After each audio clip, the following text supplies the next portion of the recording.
people think they know what they're doing when they're shopping for clothes, but do you actually know how to tell if something is good quality or not? Today I'm going to my local mall to show you in real life how to tell a piece of crap garment from one that's actually worth buying.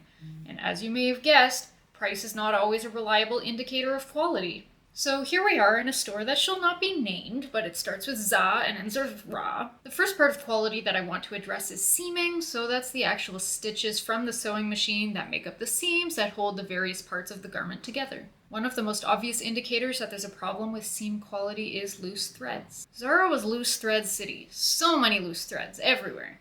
So why are loose threads a problem? To be honest, they're not always, especially if there's only say one. Even high quality or higher quality brands can sometimes have loose threads in their clothing from time to time. It does happen. But very obvious loose threads, especially if there are a lot of them, are a red flag because it means that the production facility was probably rushing to make the garments. If they weren't rushing, presumably they would have taken the time to cut the thread. And if they were rushing, which they probably were, then that might mean that loose threads aren't the only problem with the garment. Another problem with loose threads is that it might mean that the sewing is actually not secure and the stitches might unravel. We see that here with this hoodie. The pocket is sewn down to the body of the garment, but it looks like the back stitch was maybe not secure, which is when you sew backwards a few times on a sewing machine to make sure that the threads of the stitch stay down. And so now a thread is coming out and it looks like the pocket might detach a little bit from the hoodie. We see that with the white version of the hoodie as well, and in this one there's actually a bit of a run in the fabric where the thread came out. Top stitching can also be a good way to assess quality. So that's any of the stitches that are close to the edge of the garment to hold it down. You can see here on a pocket. They're also common at the neckline. And I think the top stitching looks quite nice here. The stitches are small and even. They are very close to the edge, but not too close. And they're the same width from the edge all the way around. So clearly they had a skilled top stitcher doing this. The only issue is up here there's some, a little extra bubble of thread. They might have run out of thread partway through and had to restart, and then that end of the thread didn't get completely stitched down. And there's also a loose thread at the end here. Those things are not the end of the world. Overall, I think the top stitching looks pretty good here. I will say though, not all visible stitches are top stitching, and you're not supposed to see visible stitches all the time. Like here you have this line of stitching on these pants that is sometimes hidden by a waistband, sometimes not. And this was most likely a temporary stitch called a basting stitch. You can tell because it's not holding multiple layers down, it's just kind of there, and the stitches are pretty large. It was most likely supposed to be hidden by the waistband so that you don't see it, and you can see in some places it is hidden.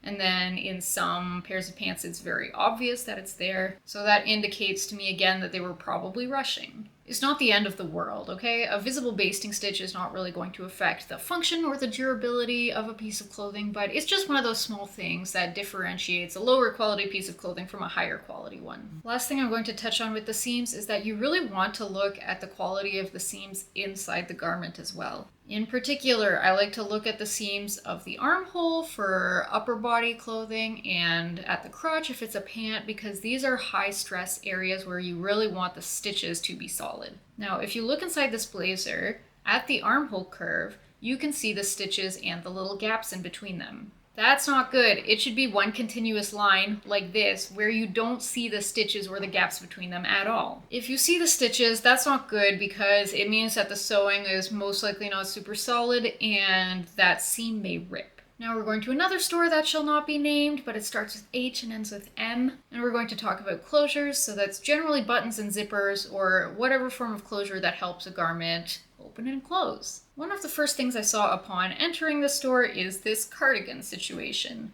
So first of all, this button on the pocket was sewn on very carelessly. There's a massive loose thread. I don't even know how that could have happened. But the real travesty here, in my opinion, is at center front.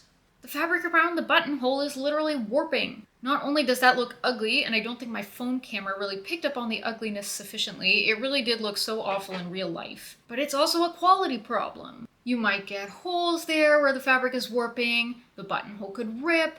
All that to say, most likely this garment is not going to have a long life. In most jackets like this with a chunky button, you'd have a placket for the buttonholes, which is multiple layers of fabric, including an inner layer called interfacing, to reinforce this area and keep the fabric from warping. But it would also provide a couple extra layers to help that chunky button sit up and look nice when it's buttoned. Since this jacket doesn't have that, they had to create extra tension to hold the button up. So the two sides of this jacket, unlike most jackets, don't lie flat when it's buttoned up. Like you can see here, this jacket I have is lying flat. It's actually pulling, which that tension is there to keep the button standing up, but it has the effect of making the warping worse. Like, look at this warp at the top button. It doesn't even stay up, and the buttonhole is so stretched out. This is honestly, in my opinion, not even worth buying, and I find it quite sad to look at. Another thing you want to look out for when it comes to buttons is the buttonhole itself. So we have this nice red blouse here with probably the ugliest buttonhole I've ever seen in my life. Why does it look like that? There are loose threads, knots, and it looks like somebody tried to rip the thread with their teeth. This is what a nice buttonhole should look like, okay? I don't know how this one on the cuff of this H&M shirt ended up looking like this. How much was this thing? Okay, $30 Canadian. I guess you get what you pay for. Next up is zippers. I didn't have any problems with any of the zippers I tried at H&M, so that's good. The first thing you want to look out for with zippers is making sure they feel securely attached. If you feel like you could rip the zipper tape right off the garment, that's a problem. You also want to make sure you can get the zipper up and down a few times without feeling like it's sticking or like you're going to break it. And you definitely don't want material to get caught in the zipper teeth as you're zipping it up or down. That's a pretty obvious red flag. Next, I want to talk about fabric. Fast fashion retailers, and frankly, the majority of higher-end retailers as well, often use synthetic fabrics, which are man-made in a lab and include fibers like polyester and nylon. Synthetic fibers have a negative impact on the environment for several reasons, including the fact that they require the use of harsh chemicals, which are often not disposed of properly, that you have to extract petroleum oftentimes to make them, which leads to pollution. They leach microplastics into the water supply when you wash them, and they don't naturally biodegrade, so that also causes pollution when they end up in a landfill. However, there is a misconception that synthetic fabrics can never be durable or comfortable. I touched some very soft, very comfortable fabrics when I was in H&M and Zara, even though they are about as plastic as a disposable grocery bag, but because they're made in a lab, they can be engineered to be comfortable.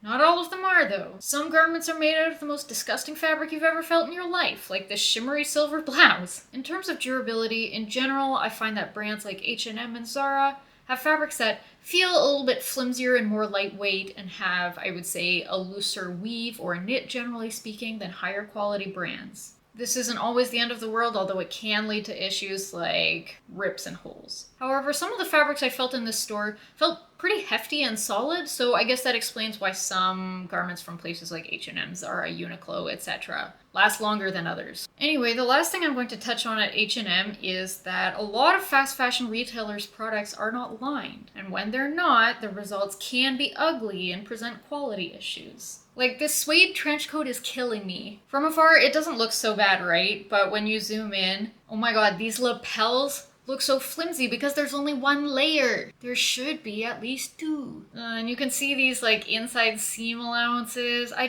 find them so ugly. Like, generally lapels have two layers and then the seam allowance on the inside is like hidden inside and stitched down, and I think that looks really nice. Why did we decide to do this? I know it's because of cost, but like, And maybe you think this lapel is like artsy or whatever. Like, that's fine, you're entitled to your opinion, but look at the seams inside the body of the coat. They didn't even finish the seam allowance. So not only do you see how uneven and ugly they are, but this can also pose a quality issue because the friction from wearing the coat against your other clothes or taking it off and putting it on can cause these unfinished seams to fray, or the loose threads, because of course there are loose threads, to unravel. Most unlined garments at least have the seam allowances serged, or in some cases, usually with a little bit higher quality garments, they will have a nice bias binding to finish the seams. But H&M really cheaped out here. Now we're going to go to Aritzia to discuss what some better quality options look like. Quick disclaimer, I would not personally feel comfortable buying new from Aritzia because I don't think they have a very good ethical or environmental track record. They're ranked as not good enough on Good On You, and they're apparently not taking adequate steps to eliminate hazardous chemicals from their supply chain or protect worker rights. So this part of the video is purely for educational purposes. Please do not interpret this as an endorsement of them on my part or anything like that. The other thing is that the quality at Aritzia definitely did seem much better than at H&M or Zara based on a quick walk around the store and the products I did look at and feel. That doesn't mean that everything they make is good quality, and of course I couldn't say that because I didn't look at everything. Let's start with this pullover sweater. Just by touching and looking at it, I can already tell that this is better quality. First of all, the sweats that I saw at Zara and H&M had a bit of a flimsier quality to them. This sweater has a nice heft to it while still being incredibly soft. And there are no loose threads in sight, imagine that! None on the inside or the outside. And look how nice and even the seams are at the neckline and the cuffs. The end of the sleeve is also very evenly gathered into the rib knit cuff, which is something that is kind of rare for stores like H&M and Zara, because again, they're usually rushing. Now let's look inside this coat. So remember in the Zara blazer, when I looked at the armhole on the inside, you could see the stitches and the gaps between the stitches? None of that here. Look at that smooth line. That is how it should look if it's a good quality garment. Also, all of the coats and blazers in the store, at least the ones I could see, appear to be lined. And doesn't it look so much better when the lapel actually has 2 layers to it and it's stitched down nicely? I certainly think it does. I did see a crappy buttonhole on this one jacket at Aritzia, very long loose thread, so that's disappointing. That's all for today, folks. Thanks so much for watching. I really appreciate it, and see you in the next video.